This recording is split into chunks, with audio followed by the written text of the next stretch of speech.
పసిడి ధరలు ఆకాశాన్ని అంటుతున్నాయి. ఊహించని విధంగా గోల్డ్ ధరలు పెరుగుతున్నాయి.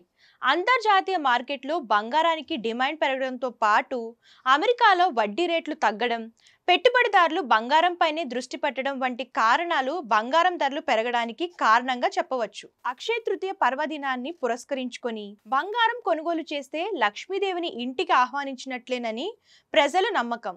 ఈ క్రమంలోనే మిగతా రోజులతో పోలిస్తే ఈ రోజు గోల్డ్ వ్యాపారం 3-4 రెట్లు ఎక్కువగా ఉంటుందన్న విషయాన్ని ప్రత్యేకంగా చెప్పాల్సిన పని లేదు.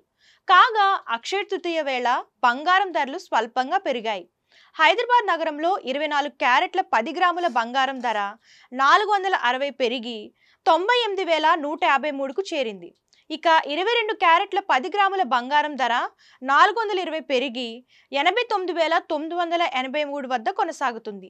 మరోవైపు దేశంలో వెండి ధరలు స్థిరంగా ఉన్నాయి. ప్రస్తుతం కేజీ వెండి ధర 1,03,500గా ఉండగా హైదరాబాద్లో కేజీ వెండి ధర 1,14,200 పలుకుతోంది. అయితే అక్షయ తృతీయ డిమాండ్తో పాటు అమెరికా అధ్యక్షుడు డొనాల్డ్ ట్రంప్ టారిఫ్ హెచ్చరికలు, ఆర్బీఐ వడ్డీ రేట్ల కోత మరియు ఫెడ్ వడ్డీ రేట్లు వంటి పలు అంశాల కారణంగా గోల్డ్ ధరల్లో హెచ్చుతగ్గులు కనిపిస్తున్నాయని నిపుణులు చెబుతున్నారు.